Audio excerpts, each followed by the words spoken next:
अब परमात्मा हमें इतना ज्ञान देते हैं कि ऐसे ऐसे धनवान और इतने पुत्र, 1 लाख पूत 1.25 लाख नाती, उस रावण के आज दीवान बाती। मान लीजिए किसी की 1 पुत्र की डिमांड है और केवल उसी की आस लगाए बैठा है, वो ना परमात्मा ने उचित समझा हो, क्योंकि हो सकता है कोई ऐसे संतान की संयोग हो जो आगे जाकर उसकी टिटवी दाब दे। और बहुत से देखे हमने, बाप मार दिया बेटे ने, समाचार पत्रों में भी आते हैं कि एक शराबी ने अपनी माँ का छुरा घोंप दिया, उसकी हत्या कर दी। तो परमात्मा अपने हिसाब से करता है। तो कहने का भाव यह है कि यदि उसको इतना ज्ञान समझाया जाता है कि 1 लाख बेटे थे रावण के, और सच साधना ना करने से आज उसका कोई दीपक लाने वाला नहीं, ज्योत जगानिया नहीं, उसका वंश भी नष्ट हो गया, तो इन पुत्रों से 1 पुत्र से तू के कला तोड़ लेगा। परमात्मा देते हैं, ठीक है, उनके सर्वेंट बनकर पालो, क्योंकि ये बेटा बेटी अपने नहीं है, ये भूल आपका है। जिस दिन यह भूल हटेगी तब आपको यह जीने का एक न्यारा उद्देश्य होगा आपका। ये आपके नहीं है। आपका लड़का 20 वर्ष का है, 20 वर्ष पहले कहाँ था वो? तेरा होता, तेरे घर में पहले होता वो पहले भी प्रभु का था। आपके संस्कार वश आपके पास भेज दिया उसकी, ठीक है, जो उसके संस्कार में है, अपना मालिक ने जो आदेश दिया उसकी सेवा कर, लेकिन अपना मूल उद्देश्य ना भूले। तो क्या बताते हैं कि जैसे जो सत भक्ति नहीं करते, अंदर कसक है नहीं, और यू ज्ञान भी सुन ले हर फिर हुए कि वह न्यो की न्यो बातें सारे को बंद कर रहे हैं, वो तो ऐसे हैं जैसे एक समय पिंजरा में तोते को पकड़ कर बांध कर रोक कर और बेचने के लिए जा रहा था। एक साधु संत ने देखा कि ये तोता स्वच्छंद विचरने वाला और जंगल में घूमने वाला प्राणी आज पिंजरे में फंस गया, और तोते की आयु बहुत लंबी होती है, लगभग मनुष्य जितनी होती है। तो उसने दया आगी कि भाई इसका पीछा छुटवा दो ना, तो बहुत दिन इसमें रहेगा। उसने उस पिंजरे वाले से पूछा, तोता बेचने वाले से, भाई कितनी कीमत लेगा इस तोते की? बेचने वाले ने कहा कि पिंजरे समेत 5 रुपए। उस साधु संत ने 5 रुपए देकर वो पिंजरे समेत तोता ले लिया, अपने कुटिया में ले आया। अब उस तोते से पूछा, भाई भले आदमी तू क्यों कर फंस गया?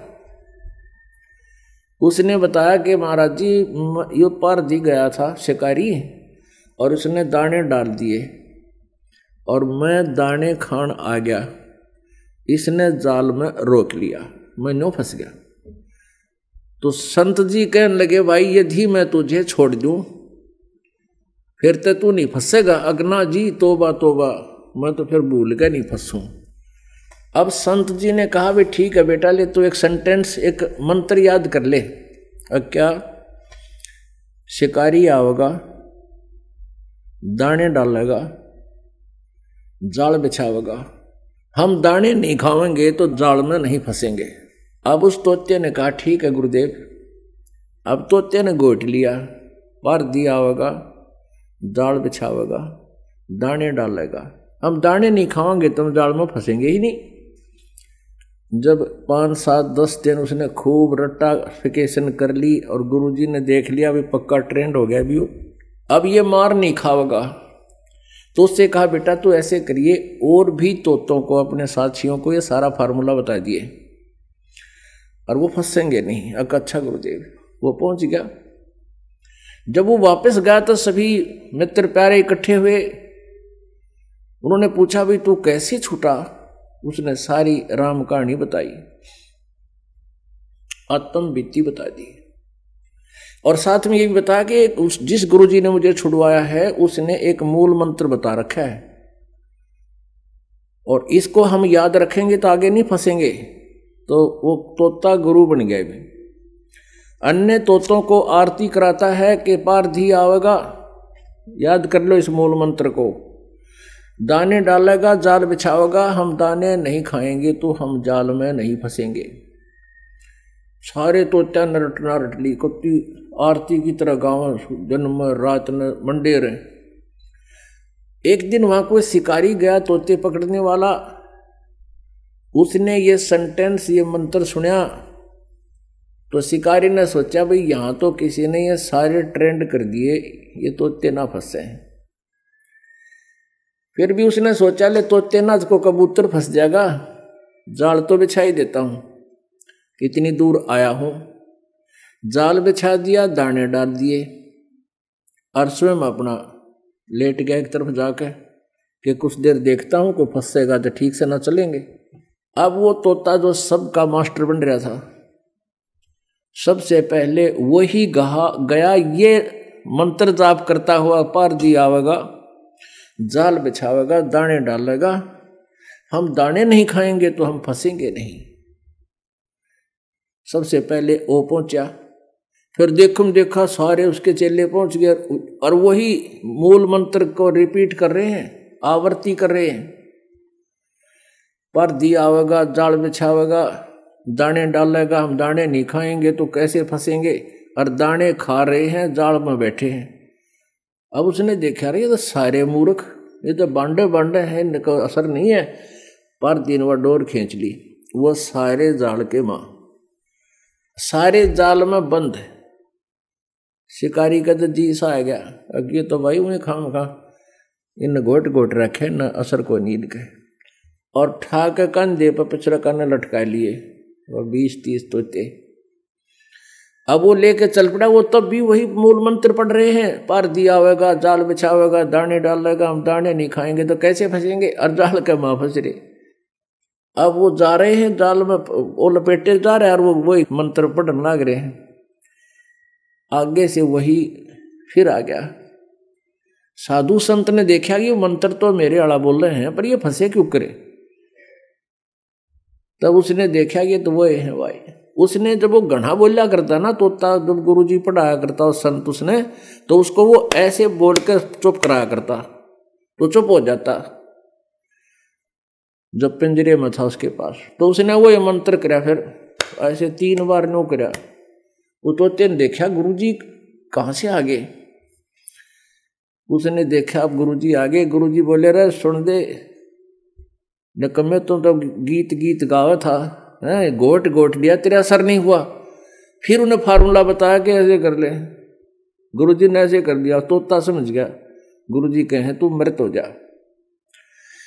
अब उस तोते ने ऐसे कर दिया, आंखें ली पलट, बोलना कर दिया बंद।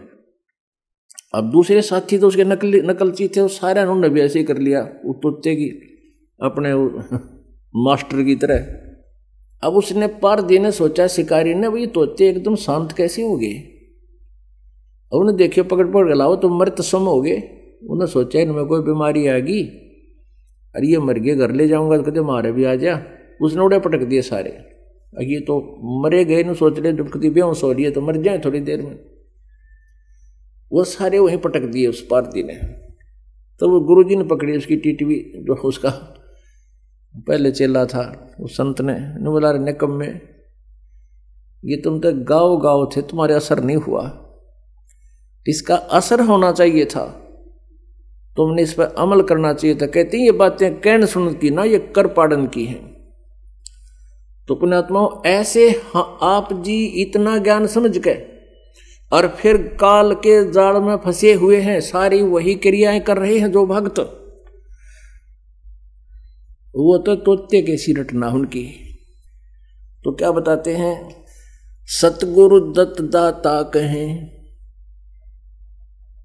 बाणी बड़ी बुलंद, मुख बोले क्या होत है, जे अंतर है तन अंध। सोटा खाली रह गया, सोटा कहते तोते को, पार पहुंचा नाही, ऐसे राम राम प्राणी कहें वो जम की नगरी जाही। जिसके अंदर कसकने ऊपर तो मंत्र जाप करते हैं, कहते हैं वो सूट तोते की तरह रटला रहे हैं। सोवटा पढ़े सुभान गति, अंदर नहीं उचारे।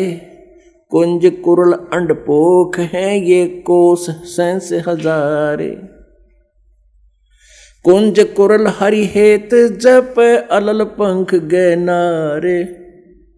हृदय शुद्ध शरीर सर ये कच्छप दृष्टि निहार। कितना अच्छा ज्ञान दिया, कितना एक सटीक उदाहरण दिया परमात्मा ने, एग्जाम्पल दिया है कि सुआ पढ़े सुभान गति, स्वाभाविक पढ़ रहा है तोता तो, अंदर नहीं उचारे। और कुंज कुरल अंडपोख है ये कोस सहस हजार। इधर जो ये कुंज आती है ना, कुंज सर्दियों इनमें वर्षा के दिनों में कुंज आती है, कुंज पक्षी होते हैं और वो इधर बहुत दूर से आती हैं, हजारों कोस दूर से। कोई इटली साइड से कहता है, कोई कहीं से, जैसा भी हमने उदाहरण को समझना है। वहां अधिक सर्दी होती है, जिस क्षेत्र में अधिक बर्फ गिरती है वहां वो क्या करती हैं, वो अंडे वहां पैदा कराती हैं, कुंज पक्षी, और वहां से ये चल पड़ती हैं इधर जहां नॉर्मल टेम्परेचर होता है और जहां उनको आहार प्राप्त होता है, यहां आ जाते हैं। तो वो क्या करते हैं, आप हमने देखा वो, क्योंकि विशेषकर ये धान धुन होते थे पहले, उन धानों को खाने के लिए कुंज ज्यादा पहुंच जाती थी। तो वो क्या करती थी, एक पल भी बोलने से बंद नहीं होती थी, कुरल कुरल कुरल कुरल न्यू करती रहती थी। वो अपने अंडों की कसक में उन अंडों की तरफ उनकी एक विशेष तरंग जाती थी हृदय से कि मेरे बच्चे कहीं मर ना जा, मेरे बच्चों का क्या होगा। तो वहां से वो अपनी उस तरंग से, उस कसक से, उस कुरलाहट से, और वहां हजारों कोस दूर यानी 2-3 हजार किलोमीटर दूर बैठी भी उन अंडों को वो पोष रही थी, पोख रही थी। जैसे एक तो पक्षी अंडों के ऊपर बैठकर उनको पोषण करता है, जैसे ये कबूतर है, कौवे हैं, इस तरह के पक्षी, और वो वहां से अपने अंदर की तरंग से, कसक से, कुरलाहट से, किलबिलाहट से उन 1000 कोस दूर अंडों को पोषण पहुंचा रही है उस कसक से, और उनके अंडे वे फिर बच्चे बन जाते हैं। जब वो वापस जाती हैं अपने उस कसक की तरंग की सेटिंग तय, अपने अपने बच्चों के पास वो ऑटोमेटिकली मिल जाती है, वो भूल नहीं करती। तो यहां परमात्मा समझाना चाहते हैं आदरणीय गरीबदास साहिब जी, जिनको भगवान मिले, और भगवान परमेश्वर कबीर जी ने इनको अपने ही पाने का विधान बताया। वो क्या बता रहे हैं, सूटा पढ़े सुभान गति, अंदर नहीं उचारे। कुंज कुरल अंडपोख हैं ये कोस सहस हजार। अब क्या फार्मूला बताया है इसके अंदर, कुंज कुरल हरि हेत जप, अलल पंख गए नारे। हृदय शुद्ध शरीर सर, कच्छप दृष्टि निहार।